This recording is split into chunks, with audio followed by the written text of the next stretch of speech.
Breaking news చూస్తున్నాం. Hindu దేవుళ్లపై CM Revanth Reddy అనుచిత వ్యాఖ్యలు చేశారు. ఇక పెళ్లి కాని వాళ్ళకి ఒక దేవుడు హనుమంతుడు, పెళ్ళైన వాళ్ళకి ఒక దేవుడు, ఇద్దరు పెళ్ళాలు ఉన్న వాళ్ళకు ఒక దేవుడు, ఇక తాగుబోతులకు ఒక దేవుడు అంటూ కూడా ఆయన వ్యాఖ్యానించారు.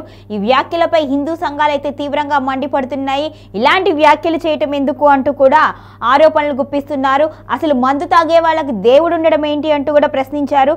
ఆచారం ప్రకారం గ్రామ దేవతలకు బలులిస్తారు, అదేవిధంగా కళ్ళుదార పోస్తారు, దాన్ని కూడా అంత వ్యంగ్యంగా చూడాల్సిన అవసరం ఏంటి అంటూ కూడా హిందూ సంఘాలు అయితే ప్రశ్నిస్తున్నాయి. మొత్తానికి తాగేటోళ్లకు ఒక దేవుడు అంటూ ఎల్లమ్మకు పోచమ్మకు పూజలు చేసే దగ్గర బలులిస్తూ ఉంటారు, తాగుతూ ఉంటారు, ఆ పేరుతో తాగుతారు, తాగుబోతులకు కూడా ఒక దేవుడు ఉన్నాడు అంటూ అనడం కరెక్ట్ కాదు అంటూ కూడా హిందూ సంఘాలు అయితే మండిపడుతున్నాయి. ఇటీవల కాలంలో ఎక్కువ మంది దేవుణ్ణి టార్గెట్ చేస్తూ మాట్లాడుతున్నారు. ఈరోజు సీఎం రేవంత్ రెడ్డి కూడా ఇలాంటి వ్యాఖ్యలు చేయడం పట్ల హిందూ సంఘాలు అయితే బగ్గుమంటున్నాయి. సీఎం హోదాలో ఉండి ఇలాంటి మాటలు మాట్లాడటం ఏంటి అంటున్నారు. పెళ్లి కన్నాళ్ళు కేవలం హనుమంతుడినే పూజిస్తారా, ఇంకెవరిని పూజించరా? మరి అయ్యప్ప స్వామిని కూడా పూజిస్తారు కదా. అయ్యప్ప స్వామిని పూజించే వాళ్ళు కేవలం పెళ్లి కాని వాళ్ళు మాత్రమే కాదు, పెళ్ళైన వాళ్ళు కూడా అయ్యప్ప స్వామిని పూజించి 40 రోజుల దీక్ష చేసి కొండకు వెళుతూ ఉంటారు.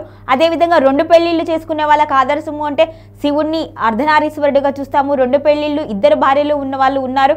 మరి అర్ధనారీశ్వర తత్వంలో భార్యకు ప్రాముఖ్యత ఉంది అంటారు. ఇక్కడ ఏ ఉద్దేశంతో రేవంత్ రెడ్డి గారు ఇలాంటి వ్యాఖ్యలు చేశారు అంటూ కూడా ప్రశ్నిస్తున్నారు. తాగుబోతులకి ఒక దేవుడు అంటూ కూడా ఇలా అనడం ఏంటి అంటూ కూడా ప్రశ్నిస్తున్నారు. మొత్తానికైతే సీఎం రేవంత్ రెడ్డి చేసిన వ్యాఖ్యలైతే హిందువుల్లో తీవ్ర ఆగ్రహాన్ని అయితే గురి చేసాయి, ఆగ్రహానికి అయితే గురి చేశాయి. ఇలాంటి వ్యాఖ్యలు చేయడం కరెక్ట్ కాదు అంటూ కూడా వాళ్ళు అంటున్నారు.